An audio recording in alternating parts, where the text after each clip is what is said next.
Mes chers compatriotes guinéens, bonjour. Ce dimanche 17 mai 2026, les 9h24, heure de Boston. Cette petite vidéo, c'est pour un petit rappel. D'abord, j'ai une pensée forte ce matin à toutes les personnes qui ont été kidnappées, enlevées, emprisonnées injustement, arrêtées et emprisonnées injustement, et les personnes qui ont été forcées à l'exil. Vous savez, mes chers compatriotes, ce matin, ce 17 mai 2026, ça fait 2 ans que nos amis Omar Sylla, Fonike Mangué, Biloba ont été enlevés. Et le président du parti modèle, M. Aliou Ba, ça fait 1 an et demi qu'il a été arrêté, emprisonné. En décembre, il aura 2 ans d'emprisonnement. Pour motif, ils disent que Aliou Ba a tenu des propos offensants au chef de l'État. Nous savons tous que Aliou Ba n'est pas un homme qui insulte, qui diffame, mais qui est très correct dans sa communication. Je pense aussi à toutes les personnes anonymes qui sont emprisonnées depuis l'arrivée de cette junte au pouvoir en Guinée en septembre 2021. Et mes chers compatriotes, dans cette vidéo, je vous parlerai de 2 personnes. D'abord, du cardinal Robert Sarah, cet homme de foi de Dieu qui est guinéen. Tous les Guinéens de toute confession confondue l'aiment, le respectent. Pourtant, il n'est pas milliardaire, il n'est pas millionnaire, mais c'est un homme de foi, un homme de principe, un homme de valeur. Tout ça, ce sont des exemples pour nous dire que ce n'est pas l'argent ou le matériel qui font respecter un homme. Ce sont des valeurs qui font qu'on te respecte, on t'aime et on est prêt à mourir pour toi. Le matériel ne fait jamais ça. Mais malheureusement aujourd'hui en Guinée, le matériel est devenu synonyme de réussite, de bénédiction. Mais vous allez regarder dans toute la nation guinéenne, toutes les personnes qui sont riches, dans toutes catégories confondues. D'ailleurs, les plus grands riches, excepté les hommes d'affaires et les commerçants qui se sont battus durant des années pour arriver là, ces soi-disant hauts cadres et fonctionnaires qui se font riches. Les gens font semblant de le respecter, mais personne ne les aime, personne ne le respecte. Commencez par le président jusqu'au dernier fonctionnaire. La deuxième personne, c'est Nelson Mandela. Après 27 ans de prison, ce sont les valeurs qui ont fait de Nelson Mandela Nelson Mandela. Nelson Mandela n'a jamais été cité parmi les millionnaires du monde, ou parmi les milliardaires du monde, ou parmi les milliardaires de l'Afrique, ou parmi les millionnaires de l'Afrique, mais il est cité en exemple dans tout ce qu'on dit parce qu'il a incarné des valeurs. Il a insisté sur la justice, insisté sur la vérité, insisté sur les principes et les valeurs. Quand tu vas dans les universités américaines, il y a la photo de Mandela partout. Moi, chez moi, à Boston, ici, dans les rues, la photo de Mandela. Sinon, ceux qui vivent aux États-Unis peuvent témoigner. L'Amérique est l'un des coins les plus fermés au monde. Mais ils ont été très intelligents. Ils n'imposent rien, mais ils créent des situations qui font que leur population se contente de ce qui se passe aux États-Unis. Ça fait 16 ans que je vis aux États-Unis. Tu n'entendras jamais une musique étrangère dans les radios américaines. Ça, c'est de la fermeture. Mais ils ont été intelligents. Ils créent des choses pour occuper leur population. À la télé américaine, tu ne verras pas les images d'ailleurs. Ils n'interdisent rien. Ils laissent tout le monde faire ce que tu veux. Mais eux, ils créent des situations, des choses qui font occuper leur population, qui font croire que l'Amérique est le paradis au monde. Et ils n'ont pas joué par la force pour travailler sur l'esprit des gens. Ils ont créé des situations. Donc, voir un Mandela partout, dans les universités, dans les trucs, les Américains, quand tu leur demandes des choses, ils ne connaissent même pas. Mais ils te parlent de Mandela. Qu'est-ce qui fait ça? Ce sont des valeurs. Donc, mes chers compatriotes, ne pensez pas que nous qui défendons aujourd'hui, qui exigeons en Guinée, que nous ayons un état de droit, que nous ayons la justice au service de tous, non au service d'un petit groupe, ni d'un président, ni d'un pouvoir. Nous exigeons la bonne gouvernance. Nous disons qu'il faut éradiquer la corruption et le détournement des deniers publics. Ne pensez pas que notre combat est un combat vain, qu'on n'aura pas de résultats. Si, on aura des résultats. Mais la vie est une question de patience. Quand tu ne patientes pas dans la vie, quand tu penses que tu te lèves le matin, tu auras ça le soir, soit tu deviendras escroc, soit voleur, soit tu finiras mal. Et ce qui fait que chez nous, les pouvoirs successifs qui se sont succédés chez nous, on ne voit personne comme une référence. Qu'est-ce qui fait ça? C'est parce que ceux qui nous ont gouvernés, des Guinéens qui ont eu la chance d'être président, premier ministre, les hauts cadres, s'ils avaient incarné ces valeurs, aujourd'hui, les Guinéens, la jeunesse comme nous, on allait voir des gens comme des références. Un pays où il n'y a pas de référence.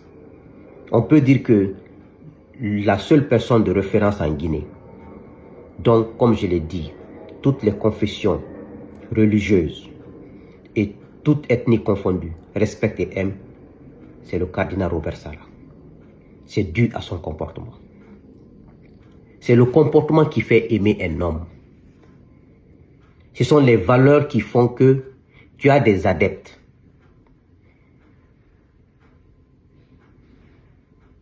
Quand tu mens, les gens ne te respecteront pas. Ils peuvent avoir peur de toi et ne te respecteront pas.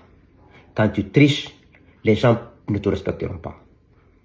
Quand tu ne respectes pas ta parole donnée, les gens ne vont jamais te respecter. Donc, tous les Guinéens qui défendent des valeurs, qui défendent la vérité, la justice et les principes, soyez sûrs qu'on aura notre résultat. Ne vous découragez jamais. Ce qui se passe aujourd'hui en Guinée, ça s'est déjà passé avec les pouvoirs successifs. Le résultat était comment? Zéro. On a vu l'engouement, il n'y a même pas 4 ans, il n'y a même pas 6 ans, 7 ans de cela. Les mêmes engouements se passaient sur notre territoire. On voyait l'argent public être dilapidé par des Guinéens, croyant qu'ils sont sur la bonne voie, dans le mensonge, dans la malhonnêteté, dans la tromperie, dans l'abus, dans l'injustice. Comment ils ont fini? Donc ne vous découragez jamais. Ne pensez pas que c'est raté, c'est pas raté. Nous allons gagner le combat. Et toutes ces personnes aujourd'hui, hier j'étais au parc avec mes enfants.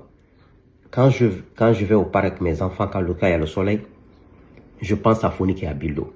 Je pense à Marwan Kamara. Je pense à Aliouba, le président du Morel qui est en prison. Je pense à toutes ces personnes qui sont injustement arrêtées, emprisonnées par la junte au pouvoir en Guinée. Je pense à toutes ces personnes qui sont injustement arrêtées et emprisonnées et kidnappées par la junte au pouvoir en Guinée. On ne peut pas les abandonner. On ne peut pas abandonner ces gens. On ne peut pas se décourager parce que ça finira par ça. L'exemple pratique. J'ai vu la photo de le président de la transition, Mamadi Doumbouya, avec Paul Kagame. J'ai vu ça, je pense, vendredi. Que j'ai vu sur la page de Paul Kagame. Mamadi portait un joli bazin, bara. C'est la première fois que je vois un habillement en lui que j'apprécie. Joli bazin, bara, qu'il allait très bien. Mais qu'est-ce que j'ai remarqué quand j'ai zoomé la photo? Mamadi a trop dépéri. La maladie est en train de le consommer, est en train de le détruire en profondeur. Et Mamadi est quelqu'un qui est en train de souffrir. Tu sens, il porte un joli bazin, mais ça lui va, il est en train de dépérir. Il a même maintenant le même corpulence que Paul Kagame.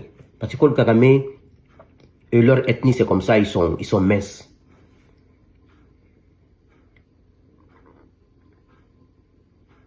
Ils sont minces. Mais regardez la photo entre lui et Paul Kagame. Il a dépéri, il n'y a même pas de différence entre lui et Paul Kagame. On m'a dit qu'il était robuste. Tout ça, ça doit nous enseigner. Mais chez nous, on parle de Dieu dans la bouche, ce n'est pas dans le cœur. On aime parler des versets du Coran comme si nous sommes les plus honnêtes ou les plus religieux au monde. Mais notre cœur est noir. Parce que pour moi, toute personne qui supporte l'injustice, qui ferme les yeux sur la vérité, qui acclame le mensonge, qui accompagne les mauvaises choses qui n'ont pas de résultat. Même quand tu récites le Coran devant moi, ou tu vas à la Mecque 1000 fois, je ne te considère même pas.